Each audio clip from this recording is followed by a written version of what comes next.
Welcome back to Behind Enemy Lines as late as usual. Late as usual. So you guys are used to it now. So you know you're gonna have to start at 7 o'clock. So we're gonna have a very interesting show tonight about Iran, and we're gonna have a couple experts from Iran, born in Iran, military expert, person that was raised, well, as a child, and you'll hear a little bit about her story. So, our first guest is Courageous Voice, who's dedicated her life to exposing the truth about the regime that has terrorized her homeland and the world. She's the author of the powerful new book, The Architecture of Jihad Inside the Ideology, Law, and Global Strategy Driving Islam, Multi Front Expansion. Joining her tonight is a proud Assyrian American patriot, U.S. military veteran, born in Iran, who escaped the regime's tyranny and proudly served this nation in uniform. He's the leader of the Assyrian American Coalition, an organization dedicated to advocating for Assyrian rights and preserving our ancient heritage and fighting for the freedom in the Middle East.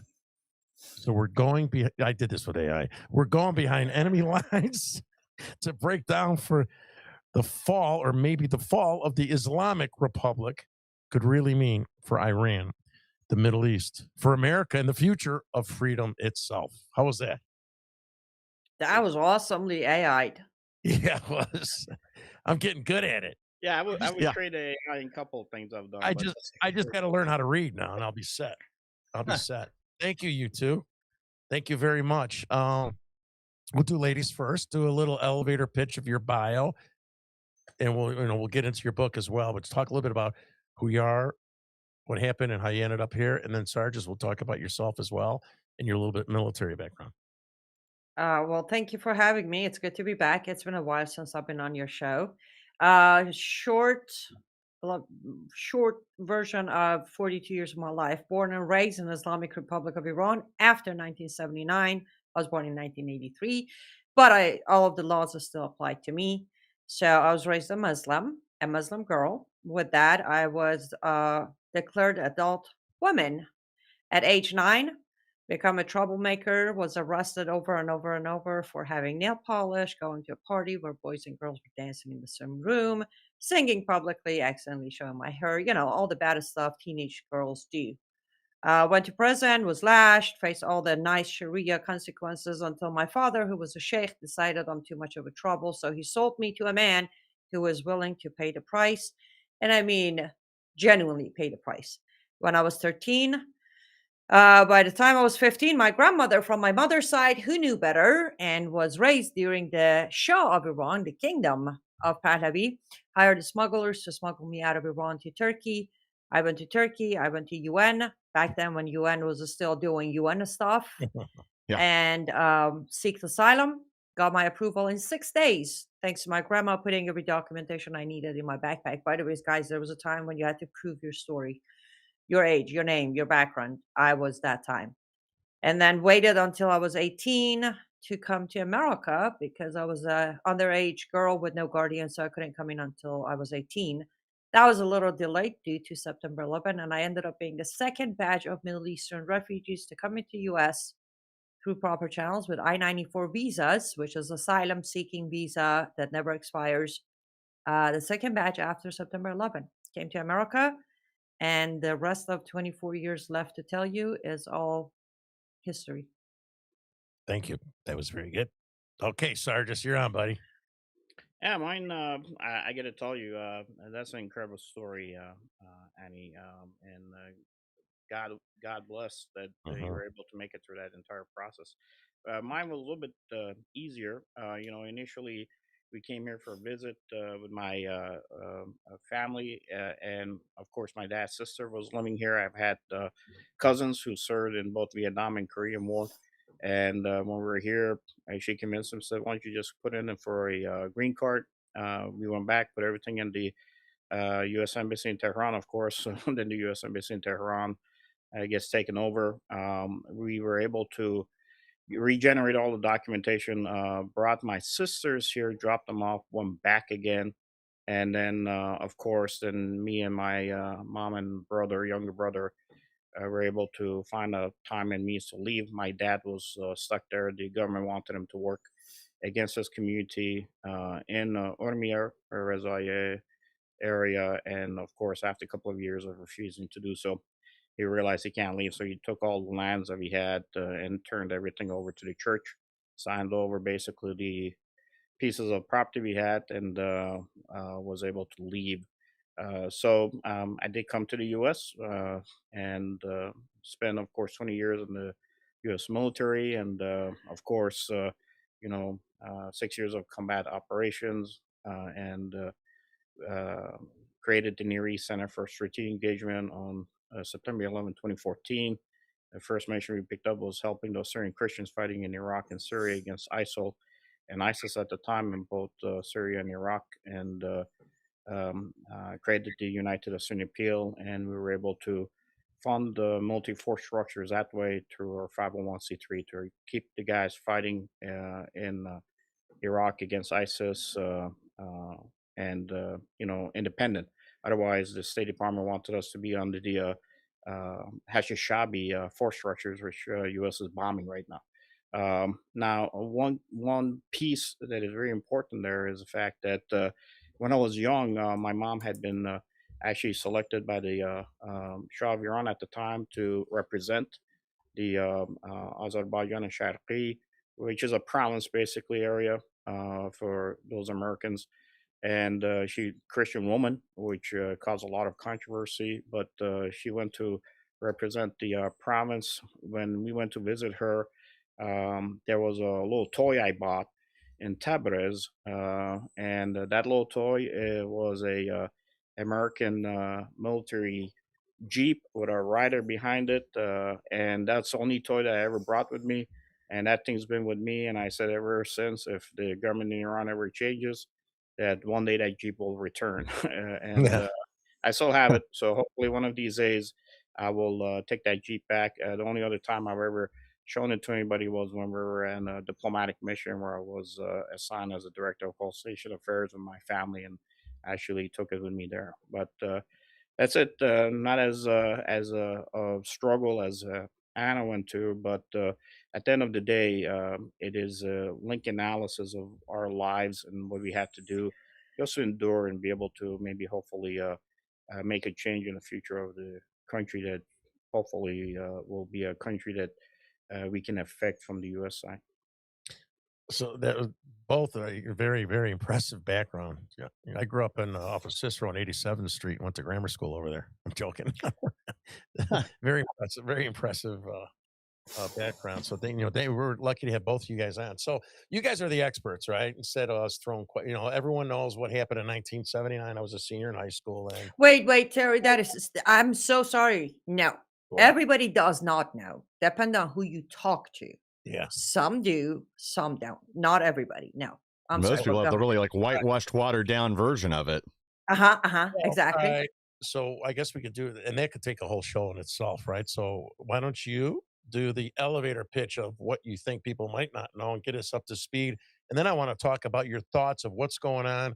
You know, I guess, somewhat incorrectly based on talking to you guys before the show, the fall of Iran. I want you to talk about what your thoughts are of what's going on now, what may or may not happen, and what the next steps might be for the Iranian people. So Annie, why don't you get everyone up to speed from 79 to current state, and then we'll go from there. Sure. So majority of Americans, especially from that generation, think what happened in 79 was people of Iran got tired of the bloodthirsty dictator King Pahlavi of Iran and his Sabak that was killing all dissidents. So they did an uprising and they decided to overthrow the monarch and come to republic. That's not true. The 1979 was a continuous project of the Ajax project when CIA and partially involved with England MI6 overthrew Mossadegh, but they failed. The coup d'état failed, so they continued that into propaganda through mainstream, which was the only thing that existed, portraying King Pahlavi as the bloodthirsty dictator and Sabak as this horrible, torturous secret police of Shah. But in reality, it was the movement of Red Green Axis, the Marxist Islamists inside Iran that started from universities, familiar, doesn't it? But the Yep. students' movement, and then came to about June or July of 1978. Suddenly, Ayatollah Khomeini, who was in exile in Baghdad, Iraq, flown into France, was welcomed by French government, kept there, given all sort of platforms to pitch leadership of this revolution that he hijacked. And then 79 happened, and then he killed all the red people, the Marxist people, turned it into Islamic country. That's a very short version of it because we don't want to take a whole show for it. But that's the truth of it. The Yeah. king So of Iran was, go ahead. I hope some of these crazy democratic Marxists heard that part about killing them after he was done with them and then pushing them aside, throwing them out like trash. Well, he did. I mean, he killed he killed them in bushels, and the ones who didn't die, some of them escaped into Iraq. Of course, Mm. we'll go into the stories if it need be on the Mujahideen. But the three big pieces that are on the strategic piece to tie in with what Annie was saying that happened at that time was, of course, the Iranian Revolution. Then you had the invasion of our Soviet Union into Mhm. Afghanistan. The other big piece for us here, when it comes to the energy issue, was a 3 Mile Island. So these three were a perfect storm to kind of push everybody away from the nuclear power in the States and saying, okay, we got to still focus on the issue of oil. So the foreign policy for the US at that time, after everything kind of fell apart, as has been stated here, the US really didn't have a good foreign policy in the region. US just took basically a simple 15-inch step, towards the west into Iraq, and then said, okay, we'll fight the Soviet here, since we have lost our footprint as far as Iran is concerned. And that is an important piece because foreign policy aspects of all the presidents that came afterwards were kind of tied to that. And I always have said that U.S. has never had a foreign policy long term for the region, and if it had anything, it was really run by other government agencies that themselves were not even structured the way previous systems were structured to be able to even carry out any type of a mission at that strategic level to have any kind of a effects regionally for the positive for the U.S. So that's why you keep on looking at. It seems like our foreign policy is we go in somewhere, destroy it, and leave. We go destroy, leave. We Mhm. go destroy, leave, and we Yeah. don't fix anything afterwards, and we deal with the consequences. And sometimes, unfortunately, folks have learned that pattern. So money is made in destruction, not in building.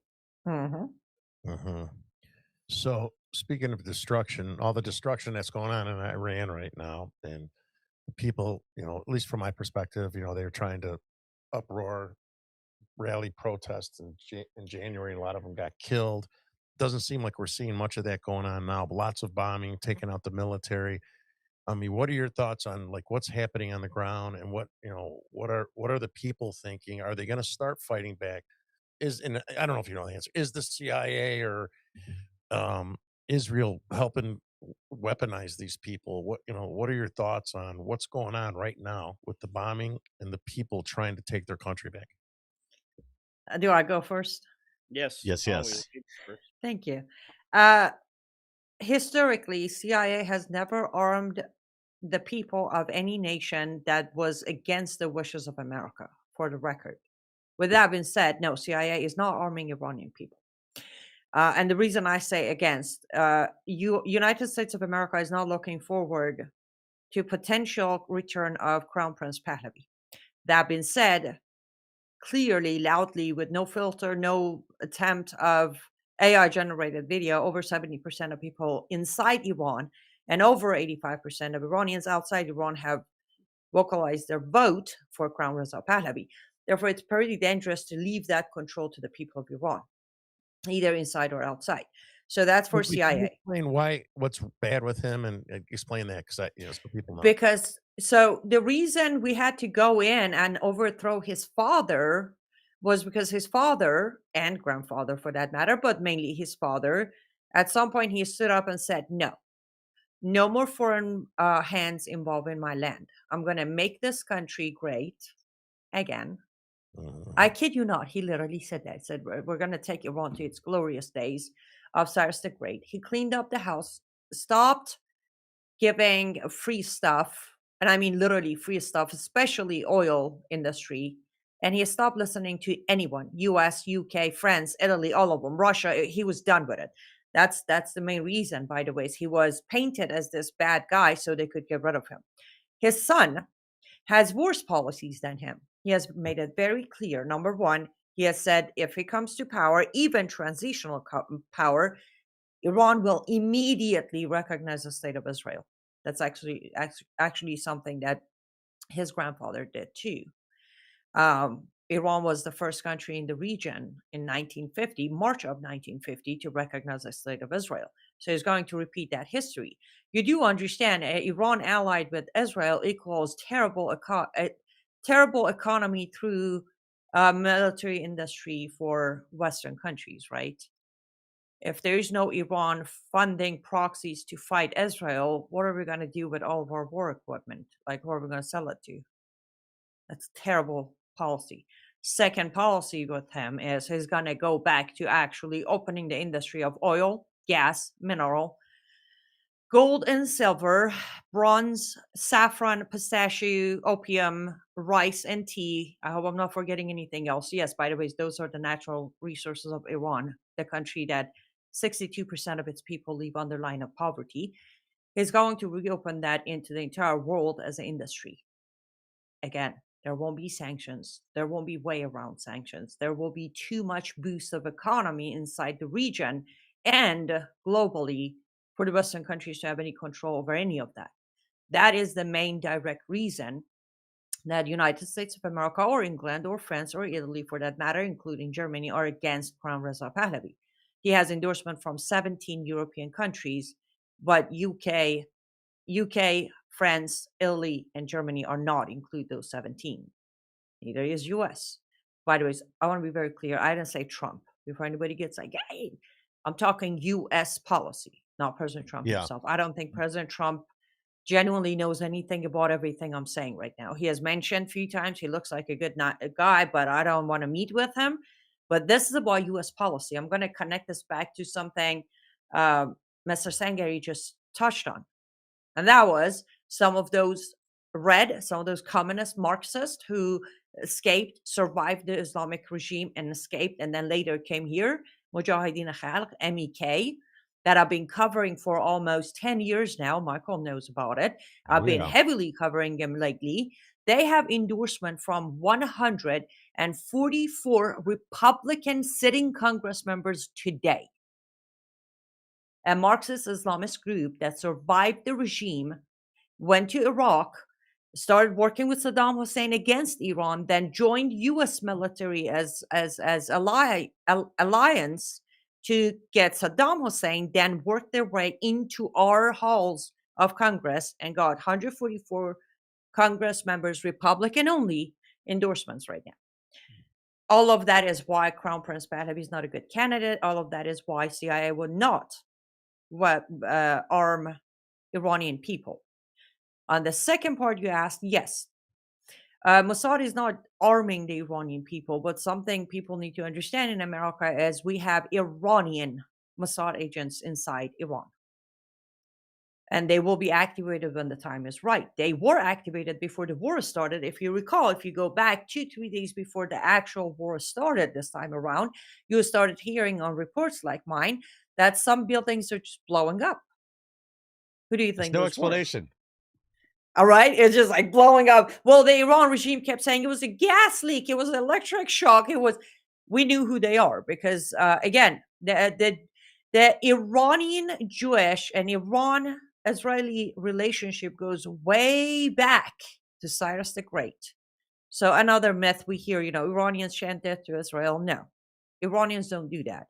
Islamic Republic of Iran's regime and their goons do that. We don't. Yes. Same thing with America. So with that being said, the internal relationship between Mossad and Iranian agents have never disconnected. I'm sorry. I think I went way too long. I'll stop talking now. No, you're fine. And I just want to summarize what you said back to it, because really, like, this is good for the world, but bad for the military-industrial complex. Same with the oil reserves. People want to get their hooks into it, when in reality they should have the rights to sell their own fuel and natural gas on the world market, which will help decrease the price for everybody. But that means the big players won't get their hooks into it once again.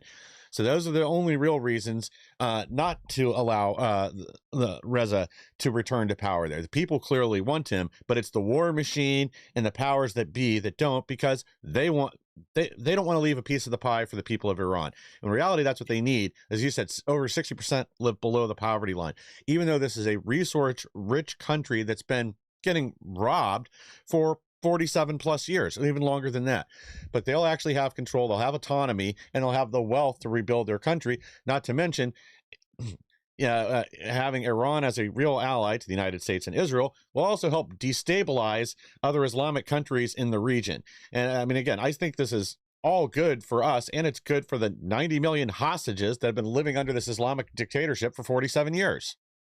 Yes, and let's not mention, can you imagine a competition, open competition with Saudi Arabia's oil? We Yeah, can't upset our ally Saudi Arabia now, can we? No, our they've ally. been leading.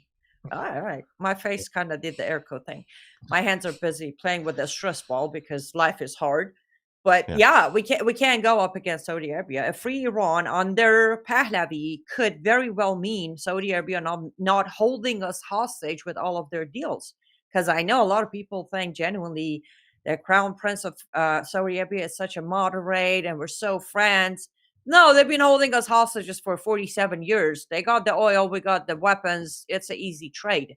If Iran goes back to being our ally, they can't get the deals they get today. So, Bingo. Sarge, your turn, buddy. Chime in here. Yeah, look, for the United States, I got to tell you, especially under the current administration, if you read the National Defense Strategy, we're pretty much, as much as there's still a belief they really care about that region, we don't really care about that region. We do care about business ties, right? That's completely different than what you want to do strategically within the region or not. Because at any given time, I think we learn our lesson that that thing can flip on itself. Today they're your buddies. Tomorrow, you're infidel, and you're in another war. Um, there's one thing that people have to understand. That Trump understands the control of energy right now is very important, especially when it comes to our near peer fight with China. So we go into US has 20% oil, right? We're independent. We go in, we change regime in Venezuela. We keep the same structures in, right? The Cubans that were in Cuba controlling Venezuela under a security structure, we didn't kill them all. We kept them there, and we said, okay, we're going to flip into what we have to do in Cuba in the future. Cuba has enough potash in it that for the next 150 years to 300 years, you could be supporting whatever you need within the energy sector when it comes to the U.S. If we're able to finally have our hands in that particular area, especially in our backyard. So that's 50% of the oil right now that you have under control. And what happens? You go into the Middle East. 20% of the global oil is coming out of the Middle East from Iraq, from Iran. Now you have control of that. You're basically controlling 70% of the global oil market. And when it comes to what's happening with the Strait of Hormuz, the Europeans don't want to come to play. So, okay, you don't want to come to play. Guess what? I'm going to go ahead and insure the tankers. They're under my watch now. And Lloyd's of London, within a year, I'm going to bankrupt your ass. And then you and the Brits can go do whatever you want. The British have a more of an interest for themselves in the Islamic nations because that's where their bread and butter has been for the past 100 plus years, and they do even care about Israel itself as what might be a future ally if that's the case in the long term, and they don't view it that way.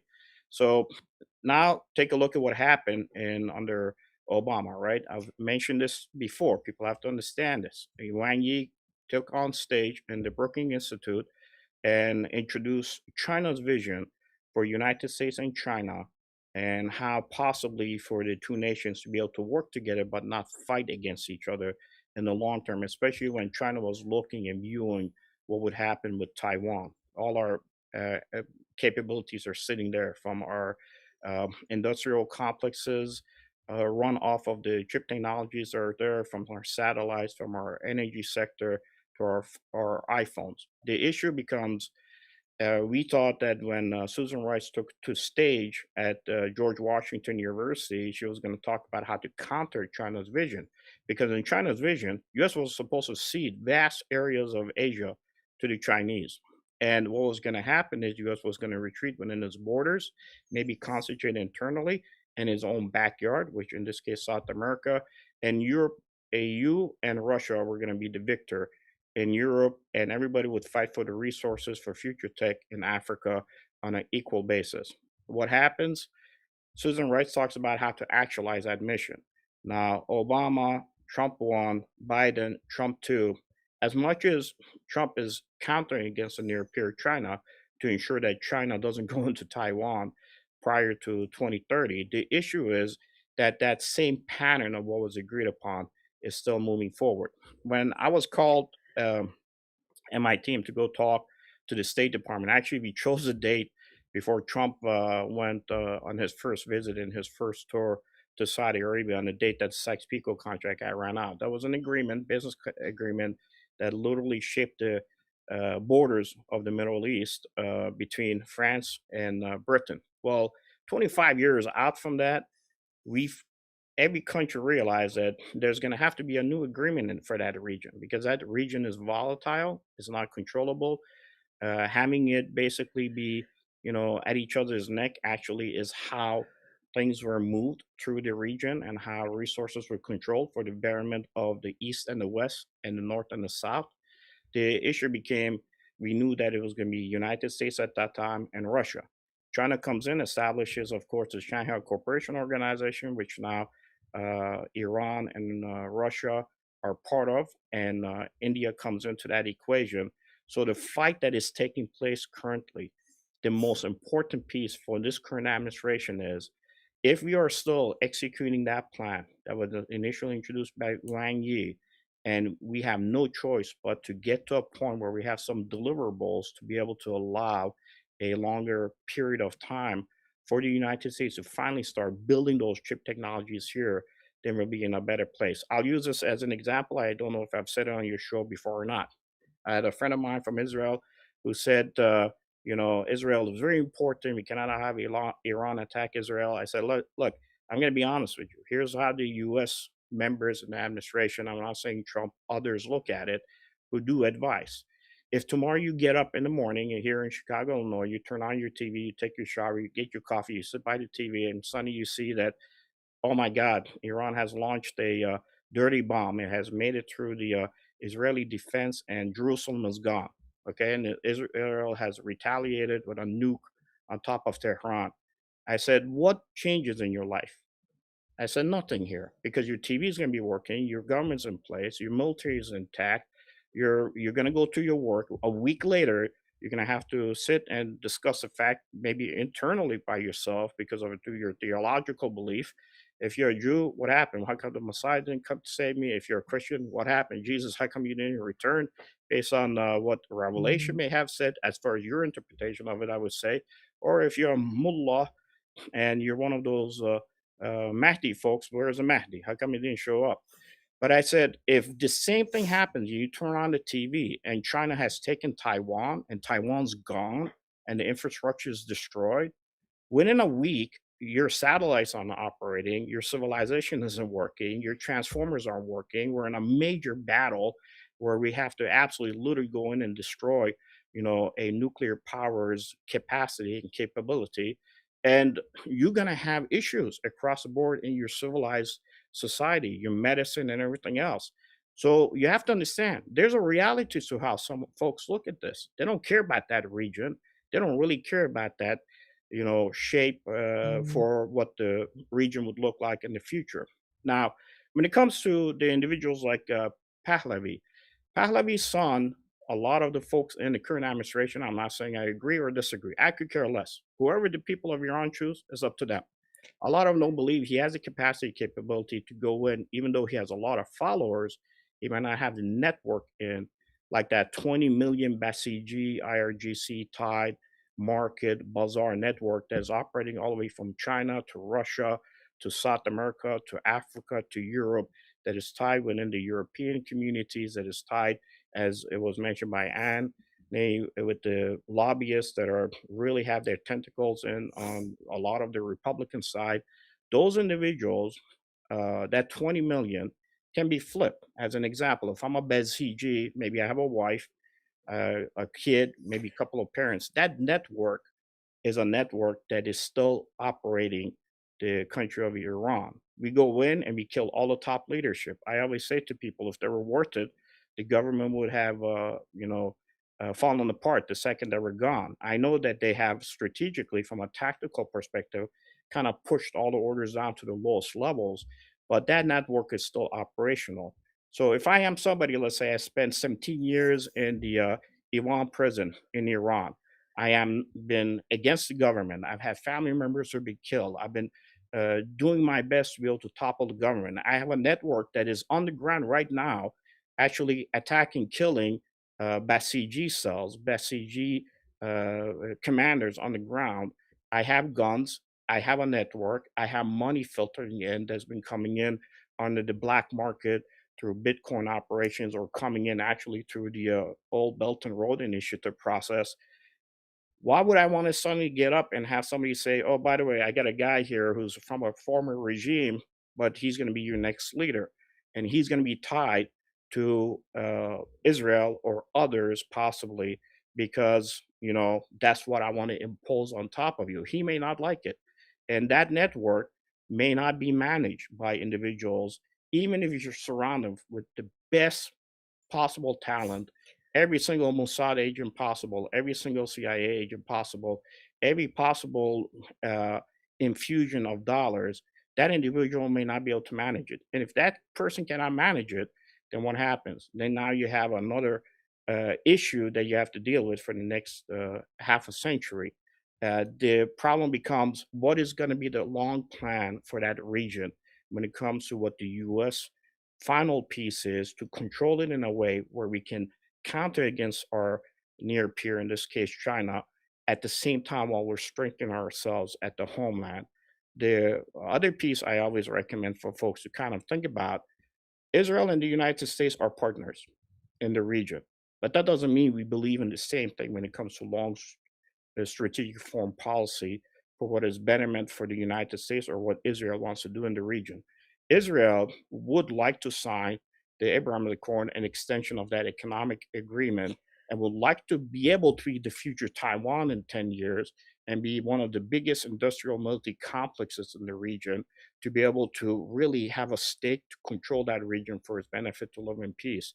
The United States may not agree with that because of the fact we don't want to have individual nations in the country, in that region, that are going to be independent of what we would like to do on a daily basis. We would like to have them, if not partners, a little bit of a scale lower than us, for us to be able to control them. So those are the factors that have to be considered about why the United States does what it does and who it works for, with, or for, when it comes to trying to see a change in a possible future Iran.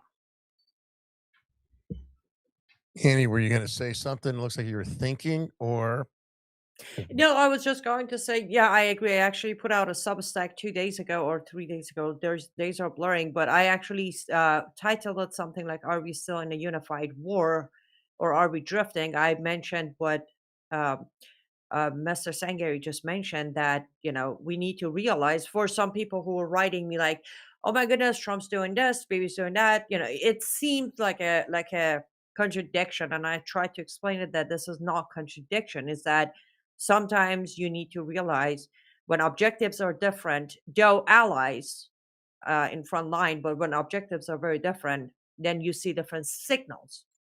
I don't agree with a lot of it being publicized. I'll say that much. For Mhm. example, I was very disappointed when President Trump put out that Truth Social last week or Monday, I think, sometime, bashing Israel for hitting the areas of Pars, and then turning around and saying, if Iran hits Qatar, we're going to destroy that area. I was like, that's not something you publicize. Go Mhm. ahead and make the threat toward Iran, but do not bash Israel for doing something that is different than your objective. But bottom line is, yes, that is true.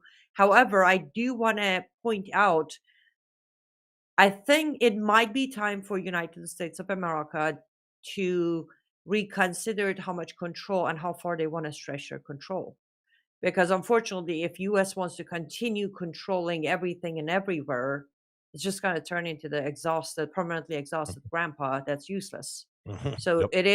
it might be a good idea for us to, at least for now, considering our own country is sinking. Mhm. Let's be honest, we're Yep. sinking. And if we don't focus on our own country because we want to finish what we started in Iran, and we want to finish building our border peace in Gaza, and we want to finish the 15-minute city in Gaza, what about America? Mhm. So personally, I think it is, and again, I want to, just in case Michael knows this, just in case your audience or you guys didn't know, from last year, 12 days war until today, I kept saying we should have stayed out of it. We should have stayed out of it. We should have stayed out of it. We should have stayed out of it. I have always been against us getting involved with it. Like, let Israel go in and do their thing. It is my motherland, absolutely, but let Israel go in and do its thing. We have too much going on here for us to get involved with the war. However, now we are involved with it. I think we need to achieve our objective, which we don't know what it is because it was never mentioned, and then just come back home.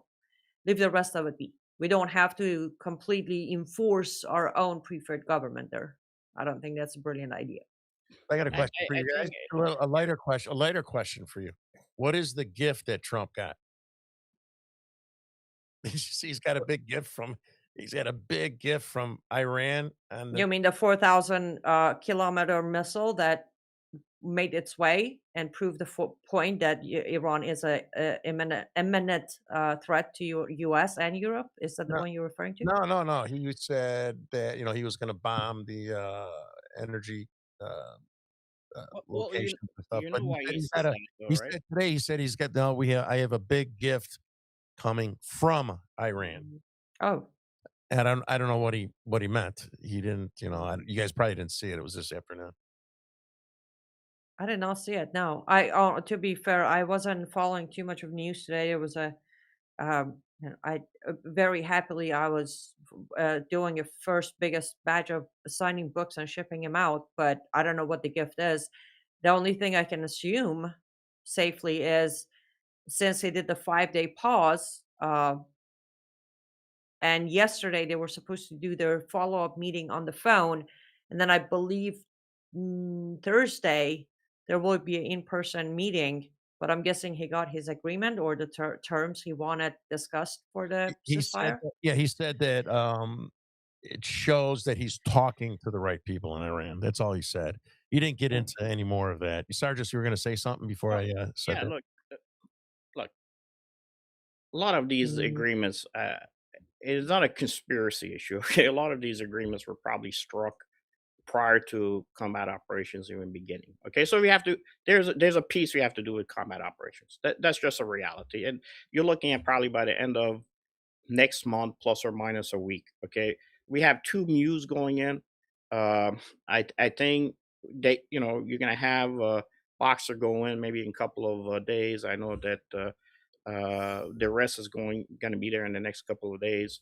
Uh, uh, and what's going to happen is you most likely are going to use them to take a hold of those islands that are in the Gulf. Okay, that happens. You have full control of the entire energy mm, sector. With Iran actually hitting the various different Gulf states. These Gulf states were, for the longest time, on the Iran side. By hitting them, you now unify them. But the biggest thing is you push them into the hands of mm, Saudi. So the biggest winner now comes out of it is Saudi. Saudi, after combat operations, everything's done, is gonna, finish up the Abraham Accord with Israel, expanding its, economic capability. Now is up to Turkey how it wants to respond. As you know, Iran has already cut off the gas to Turkey. Turkey itself has always fought to try to be the lead for Islam in the region. I had written an article, "Who Speaks for Islam," years ago, and you always had a competition between Saudi, Iran, Turkey, and Egypt. Iran gets marginalized when it comes to speaking on behalf of Islam, at least at the political stage, after the war is done, it could do whatever it wants for the Shia. We could care less, but they take a back seat. If Saudi becomes the main player when it comes to the energy market, then guess what? Turkey now will start getting squeezed slowly by Congress, on issues, given as the fact that is, lead for Islamic Brotherhood and Egypt has been already taken care of going back years ago from the U.S. perspective with the relationship we have with them. So that's where the sage setter is, right? The fact that we say we're not going to bomb the energy sector because the people that Trump is talking to, and again, Iran says they're not talking to us. They're not lying. When Trump says we're talking to them, he's not lying. We're not talking to the state apparatus of Iran. We're talking to others. And those others still have their hands into that piece of the pie network that is 20 million strong, that is actually a controller, not just in Iran, but we're talking about globally. And the Iranian bazaar has roots all over the place for 47 years. And I think this is one of the issues again. We want somebody from the US side on the ground that we're talking to that can have that control. Hitting the energy sector of Iran will completely destroy the ability, shut off everything. Iran's complete ability to be able to operate will be put on the back burners. Look what happened. Iran hits the Gulf states. The Gulf states now would take them maybe 5+ years to even rebuild some of that energy infrastructure, so they have no choice. We literally pushed them by having Iran hit them into the hands of the Saudis, which is our main ally that we're trying to work in within the region. So I think the discussions of how this thing was going to play out had been done a while ago. But part of it was we had to have an agreement with the Russians too, right, about Syria and whether or not there would be a flip when it came to Iran. And I think once we got the Russians on board to be hands off completely, then I think you're going to see a quick settlement, hopefully, on a maybe a year plus timeline when it comes to the issues of Ukraine and Russian war in Europe. Remember, I told you the Wang Yi proposal, power relations, that fight was taking place. I wrote that article on the Near East side in 2015. So, and then of course, years later, you have the war that is taking place in Europe. In the long term, I think Trump has gotten what he needs, at least for the next couple of years, through the midterms, to be able to maybe squeeze enough juice out of the out of China to be able to keep it in a position. If you looked at the gold market, usually during war, gold goes up, gold went down. Why? You want to talk about gifts? A lot of the gold, even under combat operations, was leaving Iran. Where was it going? I'll let you guys kind of speculate on that to understand why this is a business deal conducted using military operations. Hmm, interesting. Do you, with the strait being affected, right, and affecting China and Russia, I mean, how are they not going crazy and just making our life difficult and just being more outspoken or not getting involved? I mean, what's going on with there? They Because I made the mean, deal already. They made the deal. If they hadn't made a deal, they would talk. And by the way, one thing, Annie, and I want to have her perspective is more important than my strategic kind of look on military issues. But when initially we had put sanctions in the first term of Trump on Iran, we kept the port of Charbagh off the sanctions so that India could build a rail line into Afghanistan, bypassing Pakistan to put pressure on them. So he does those little things. It's not, I mean, Russia's selling Russian oil.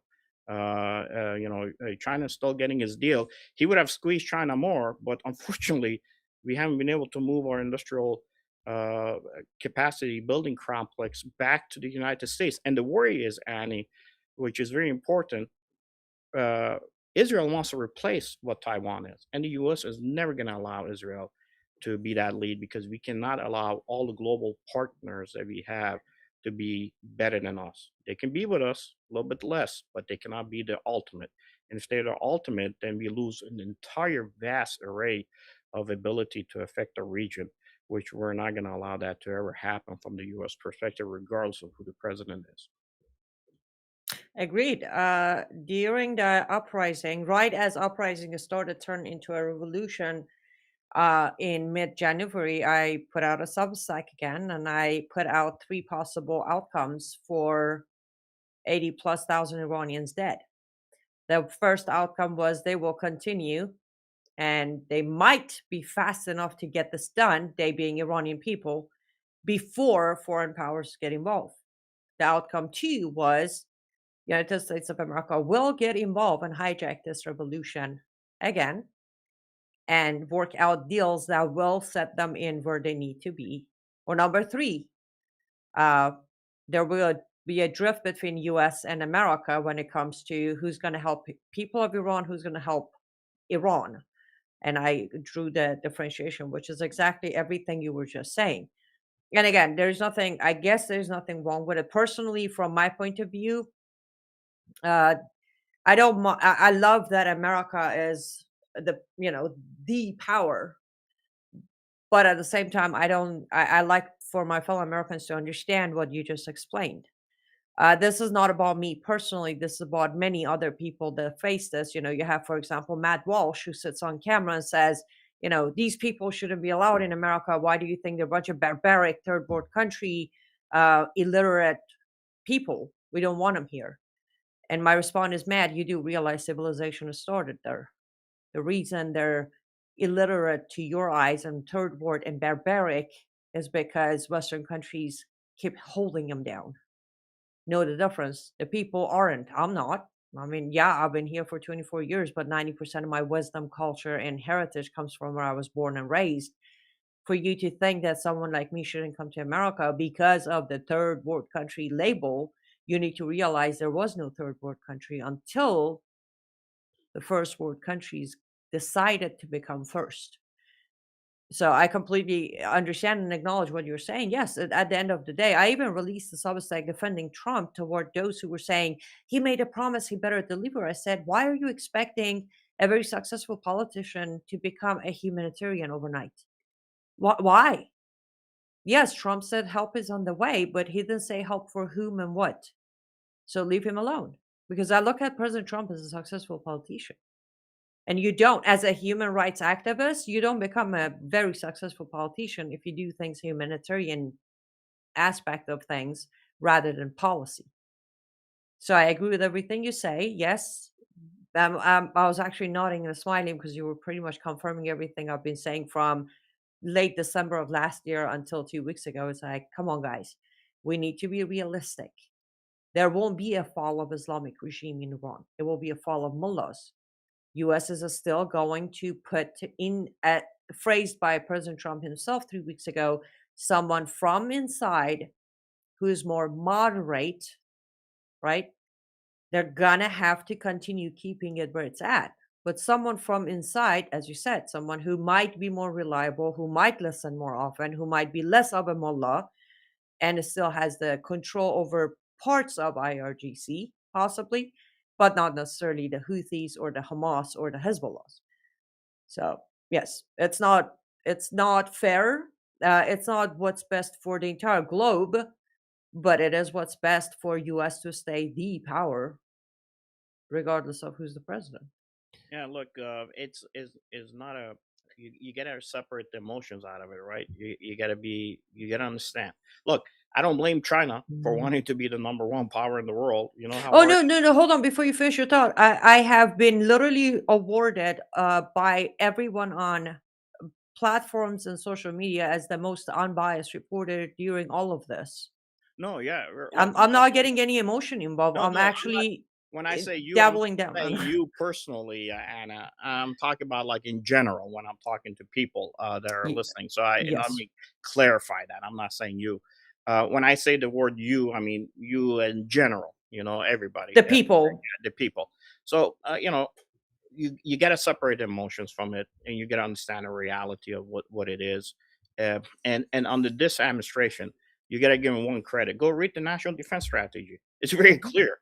Okay, here's what it is: U.S. interests. If it doesn't meet the U.S. interests, we're not really gonna pursue it or spend resources on it. If you do, it has to be a benefit to us in the long term. So people may say, well, no, it violates the concepts of freedom, democracy, this, that, or like we can't teach that to everybody.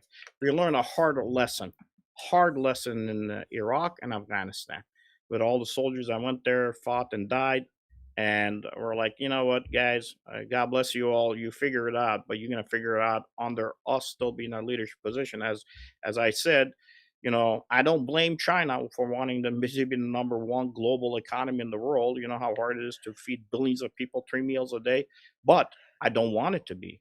I want it to be down on the hill, looking up at me while I control it.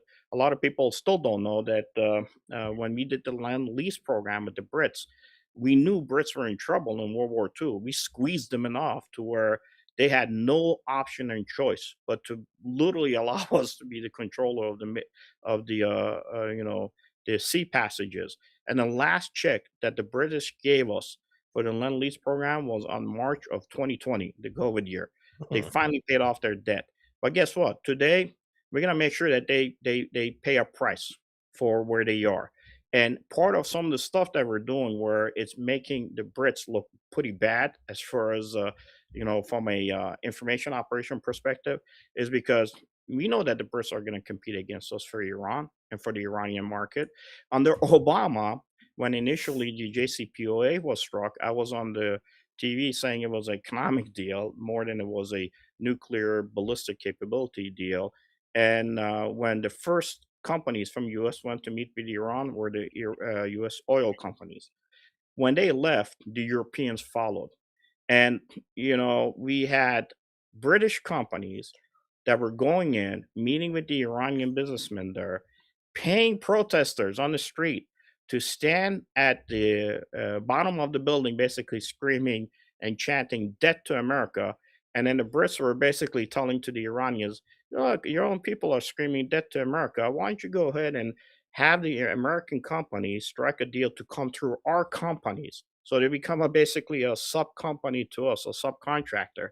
And even Obama was like, you know what? I did the deal to save your ass, Europe, because you were completely going to fall apart. The global economy wasn't going to work, and you're going to be a burden on me. And now you turn around in the same breath and you try to stick it to me. I give another example. When we put a kibosh on the Iranians coming to the United States because of the visas, the one country that opened up the visa process to the sons and daughters of all those military officers that wanted their kids to study overseas from Iran was Britain. So Britain has educated the sons and daughters, given the diploma of the future generations of who might be the future military forces that are going to be controlling in Iran in the long term for the benefit of the British, not because of the benefit of the United States. So this is how countries, even though they're allies and partners, play the power game internally to ensure that they have a long-term control of the region. And again, I go back to the piece that I've talked about before. I understand we all see that Israel in the next decade can become that major regional controller in the Near East for the entire region. But what have you been doing? As soon as Ayatollah was killed, U.S. like, well, we didn't do the strike. That was the Israelis that did the strike. So the future Islamic nations, they're the ones you got to go, deal with when it comes to who killed your Ayatollah, made him an imam. When it comes to the issues of security, as much as this gonna, clean itself out, a lot of the initial strikes that Israel was hitting, where Trump was talking against Israel, saying you shouldn't have it this, you shouldn't have it that target. I'm not happy with what you did. You killed some of the people that you wanted to work with. These aren't just being thrown out there because Trump likes to talk. These are being thrown out there to make sure that if there's ever a focal point of the Islamists having to focus on who was the person or who was the individual or which was the country that really shares the blame, United States is not it. It is Israel foreign policy in the region. So as I've told my Israeli buddies, guess what? You're gonna have a fight on your hand every day, every month of your entire lifetime. And majority of your money is gonna go into being spent on security within the region, because even the Islamic world, if it might be weak today and it doesn't want to, lash out and hate you, tomorrow it will always remember that you're the reason that, as they would say, the region is as is. So you're going to have spend more of your dollars per capita on security than I have to while I'm building my capacity here, bringing economic security back here. You have a lot of internal and external foreign issues that you got to deal with, which I basically gave you this. I cooked this plate and I gave it to you. Now you have to deal with it. People have to understand this is how world polities work. And if you're a number one nation in the world, that's some of the steps you're going to take to ensure even your allies understand that they have to be beholden to you, not you to them.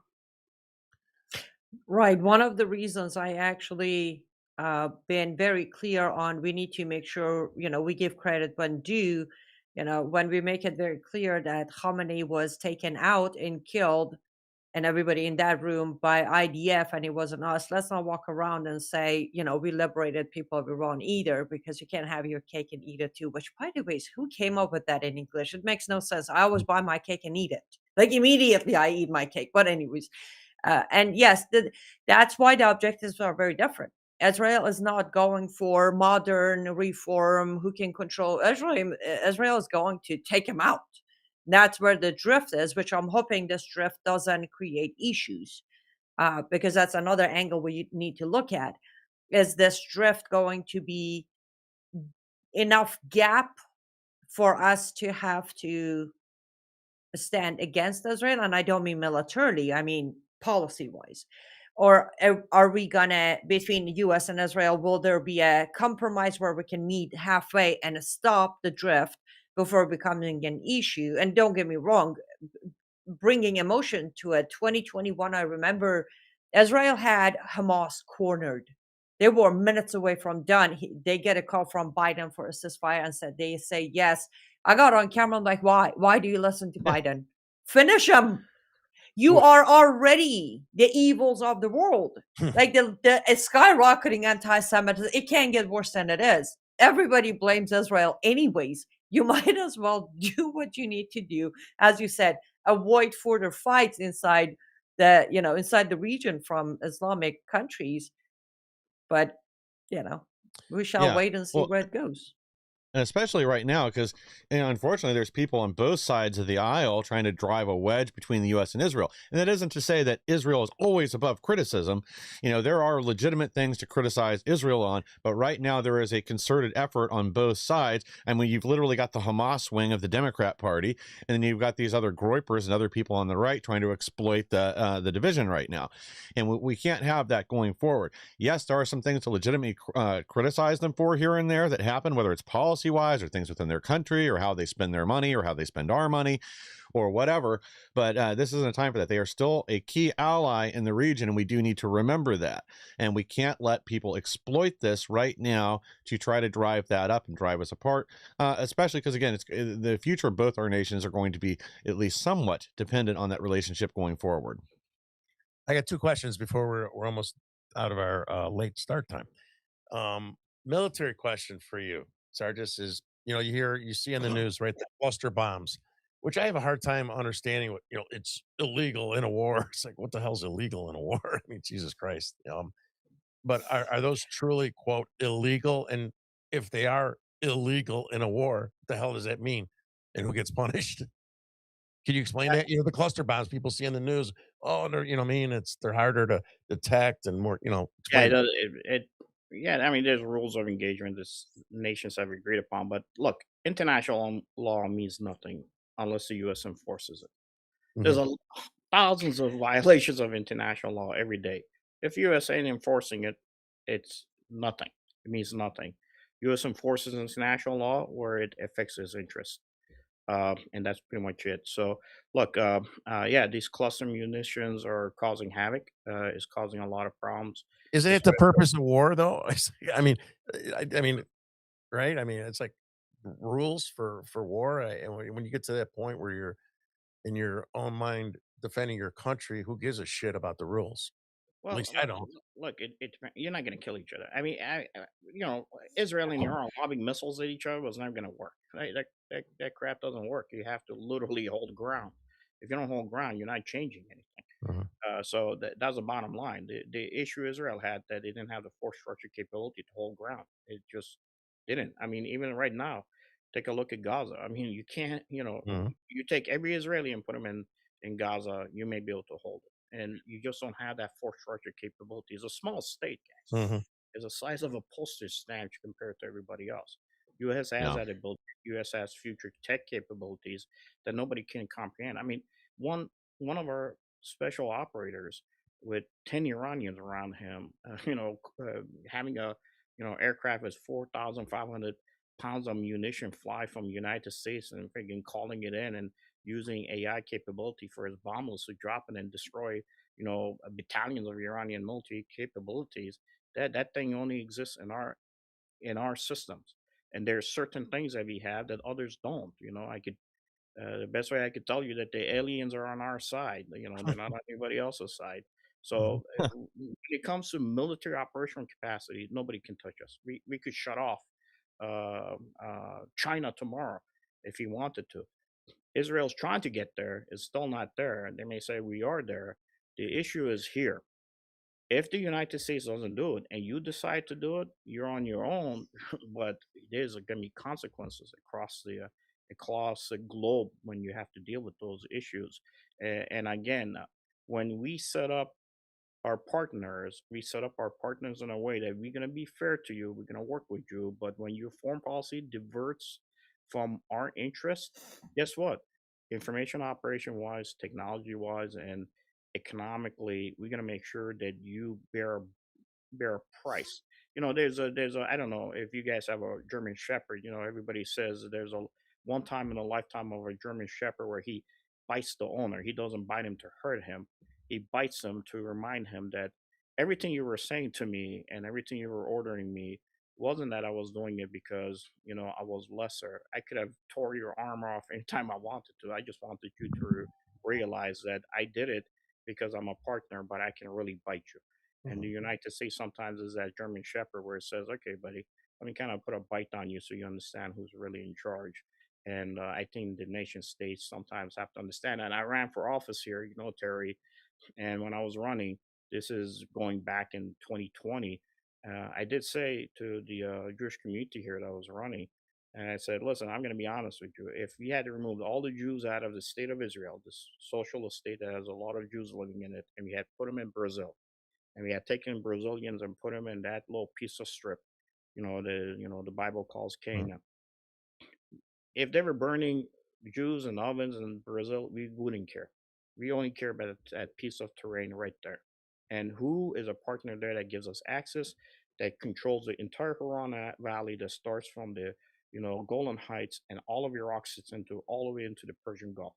So it's might be blunt, but people have to understand these realities before they go knock on the door and say, hey, we should be partners because we are Judeo-Christian, we love Mhm. each other, we have the same perspective. Yeah, you do, but when my economic interests and my security interests and my country's interests go against what you are looking at for your benefit, and Mhm. we cannot meet, my meat would be more important than yours. If tomorrow the Christian Assyrians decide, well, you know what, the hell with this, we want to have our own little piece of property here, we want to have our own little nation and land, and if it doesn't meet U.S. interests, the first drone that's going to fall on the Christian head is going to be from the United States. Because guess what? You are getting into an area where you're affecting my interest to what I want to do. And Israel does the same thing, when it comes to what it wants to do within the region and who wants to work with. We're partners, but at the same time, we have diverging beliefs and ideologies, and our wants and desires in the long term for us to remain number one is the main priority over anything else that might exist to include international laws, the issues that are discussed in the Bill of Rights and our Constitution. And keep in mind, Iran doesn't have a constitution like we do. So that piece of property there most likely is going to have to be run by somebody who can control multi force structures on the ground for the benefit of a good settlement in the long term that still keeps the bazaars moving and has everybody making money in the process. I like the way you said it about running for Congress. You said I ran for Congress. Yes, there you go. Iran, not Iraq. Ah, it's a joke. So last question. Last question. When do you guys think we might see some of the people? This is for both of you guys, right? Uprising in Iraq. Will we see them? Are they gonna start fighting back? Do they see some light at the end of the tunnel? Are people gonna come together and try to, obtain their freedom regardless of this geopolitical bullshit that we've just been talking about, right? What are your thoughts? And that's the last question, and we'll wrap it up after that. Um, that is a question. It has a lot of depends next to it. At the moment, no, because bombs are dropping. Are we talking about after either this war is concluded or there's a ceasefire in place? Again, depends. Is there going to be a ceasefire? U.S. is going to pick someone from inside the government who doesn't wear the turban to be the new leader. Yes, absolutely. People are wrong going to come right back out. They're going to take on the streets. The problem with it, again, they have lost momentum at the moment, so it might take them a minute to regroup, reorganize and come out. If we go for a ceasefire, Israel doesn't. No, there are still bombs dropping. But bottom line is, as long as in any shape or form of any sect of Sunni Shia Wahhabis, if there is going to be Islamic government inside Iran, you'll continue seeing this uprising. Yes, absolutely, 100%, no question about it. People of Iran, majority of people of Iran are not going to bow to another Sharia constitution or Islamic government. Sargis. Yeah, I think part of it is just how everything's laying out on the battlefield. We've pretty much done what were on our military objectives. We're around, I think the last number I heard was around 76% or plus. I don't know. You have to listen to the Pentagon briefings. Um, where we might be. I think with the Muse going in, he's delaying it, right? Because he said, "Don't come out until I kind of set the stage."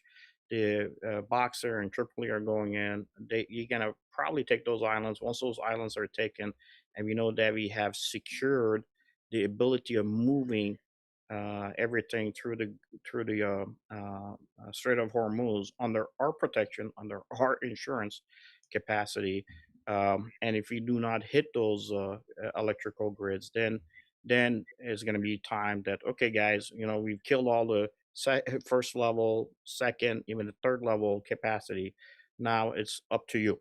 If you want to come out and you want to go ahead and take to the streets, and that taking to the streets may be based on the internal fight, as far as who we're talking to and their ability and capacity to control what is happening in the region. Look, I know that the Israelis had looked at, let's divide the damn thing into five pieces with a weak central government, with somebody who's been good to us and who's an ally to us. And then if ever an issue comes up, let these factions just bleed each other out. And it makes life easier for me. I don't have to bother with a unified capacity to hit me all the time. Makes sense. But from the U.S. perspective, we rather keep it as a whole. That way, I can work with one entity and a little bit of a strong entity that allows me the capacity to break those deals that I want in the future with Russia, even my near peer China, when it comes to what Iran has to offer in the long term, on my benefit, without me directly having be been tagged as a person who's actually chosen the next leader of Iran. So I think, like I said, I think by the end of April, plus or minus a week, once we finish those military force structure, operations, you're probably going to see at least some people come out. I know that Annie is not a fan of the Mujahideen. I'm not saying that you should be, but right now, they've been working on the ground. They have a multi-force structure. They've been hitting at the lower Oh, level. no. I'm sorry. Running Not some- even, not even a dream of Mujahideen will ever step into Iran. And I don't say that. It's not. By the way, it's not that Yes. I'm not a fan of them. I am absolutely an enemy of MEK, Mujahideen al-Khalq, for the fact that they are a Marxist Islamist group. They have blood of Iranians, Iraqis, and Americans on their hand. I have extensively reported by showing the proof that MEK under current leadership, Mayam Rajavi was the lead back then. She's still the lead. So was Masoud Rajavi under the same leadership. So nobody can claim, well, those who committed it died already. No. Under the same leadership, Mujahideen has killed Americans, have killed Iranians, have killed Iraqis, and they will continue killing if that means holding power. So it's not that I'm not a fan of them. Actually, they're probably number two, if not number one, enemy. And I expose them every day. And trust me, if US even imagine or even think of trying to put MEK in power in Iran, that is when you genuinely, for first time in the history, will see the Iranian people start killing American soldiers. No, we're Mark not. my words. Look, that's not the push. I want people to understand that it's not the U.S. is trying to push them, but right now they have the guns on the ground and they've been providing targeting support for us. So They did that with Iraq too. So what? yeah, Just because they're listen, we have had jihadists. It says I do need to run, so let me plug my book while I go there. The Architecture of Jihad is the book I just released. I won't go into too much detail because we're out of time. The reason I wrote this book is exactly what just came up. Just because someone helps you to save their own skin doesn't mean they're your friend. And Mujahideen Khalq, also known as MEK, has proven that historically, when Saddam Hussein saved them from the regime of Iran, they escaped because mullahs in Iran were executing MEK members 800 every morning, badges of hundreds. They escaped. Saddam Hussein gave them safe haven in Iraq, plus millions of dollars to build their Ashraf camp there. When it came down to it, they sold Saddam Hussein and sided with the US. When it came to it, they sided with France and started selling America out. I don't care how much they're doing whatever. By the way, I wouldn't believe a word MEK says as far as providing support on the ground in Iran. They don't have the networks they had in 79 or 80, or for that matter, until 85. When they betrayed Iranians, when they showed the tunnels and the path to Saddam Hussein to invade Iran during Iran-Iraq war, MEK died for Iranians. Done. Nobody's operating for them. Even if we believe their lie for a minute, I don't care how much they're helping US military, they have no place inside Iran ever again. If we love them so much, if they're so great, let's hire them across America to help us with the strategy. That's as far as they will ever get any momentum from Iranians. And again, I don't say this because it's my opinion. This is my research. I have dedicated over 10 years of my life to MEK, their past, their present, their future, and inside Iran, Iranians' feedback about MEK, Mayam Rajavi, and Masoud Rajavi. So good for them if they're. Listen, U.S. is known to use anybody. I believe the guy who kind of did the attack close to Thanksgiving in Washington, D.C., wasn't he one of the Afghans who helped us in Afghanistan? Yes, he We was. use whomever we can use, as you said, for our benefit. Doesn't mean they're our allies, doesn't mean they're our friends. That's exactly why the Architecture of Jihad, I'm gonna hold it up. This book explains exactly that. Stop believing because somebody helped us one day or some neighbor goes to bar with you and has a beer, then they're the moderate good Muslim who are not going to blow themselves up when the call comes for it in many different formats. I'm kind of generalizing it. But yeah, that's for MEK. Mm. and to caveat on what Anna is saying, again, I'm not saying this group is a good group. Trust me, everything you just said, 100%. I was there. They were not alike, especially what they did with supporting the Iraqi government when Iraq attacked Iran. With that said, I want folks to understand the complexities of who the next leader is going to be. He's going to have to understand who these people are. Can I work with them or not? He needs to understand who the Baluchis are. Can I work with them or not? He needs to know who the Kurds are. Can I work with them or not? He needs to know who the Arabs are. Can I work with them or not? Who the Turkish Azaris are. You're gonna have somebody who can manage these people. That's 92 million folks. Those 92 million folks are gonna grow in numbers, folks. I told you the Basiji network is 20 million that controls the bazaars. Guess what? It took Iraq 10 years, a decade to get to 20 million added to their numbers, and these Oh, numbers are going to grow. So what? And I'm glad we finished with this point. You have to have a guy on the ground that can control this, and we may not know who that is. It might be a network, but more likely it has to be a network person from the inside. Hopefully it's somebody that the people of Iran will settle on. At the end of the day, they're the ones who have to make that decision. None of us here in the United States. you said the Belushis. What are the Italians doing over in Iran? Huh? I didn't know. Not those Beluchis, the other Beluchis. Well, thank you guys. This was interesting, historical, educational, military, political conversation. And it was a Yeah. pleasure. Much appreciated. Absolutely. Thank you, guys. Yeah, thank you both for being here. And again, guys, go out right now. You can get Annie's new book, Architecture of Jihad, on Amazon right now. It's only $25. You want to learn what's really going on and have a breakdown understanding of the politics, the political Islam, this death cult that's strangling Europe and clawing its way into the United States right now. Go get that book. If you want an autographed copy, you can get it on liveuptofreedom.com. Yeah, you just said you were signing them all day today, right? I was. Today was the, I think, longest hours I had to spend, which was all delightful to sign them, package them, label them, and leave them at the door for USPS to pick up. So all the orders that were placed until 4 p.m. Eastern time today, all your books are on their way. I appreciate all your orders. I'm very grateful for your support. I should say, because of all the support we have received in only 3 days since the release of the book, The Architecture of Jihad is now #1 new release on Amazon, and also #5 on top 10 books across Amazon, all platforms in history of Islam. So I'm grateful and humbled for your support. Thank Awesome. you. Congratulations. Well, thank Very you, good. everybody. Appreciate it. Okay, Yeah, folks. thank you God bless. guys. Appreciate it. Well, thank you both for being here.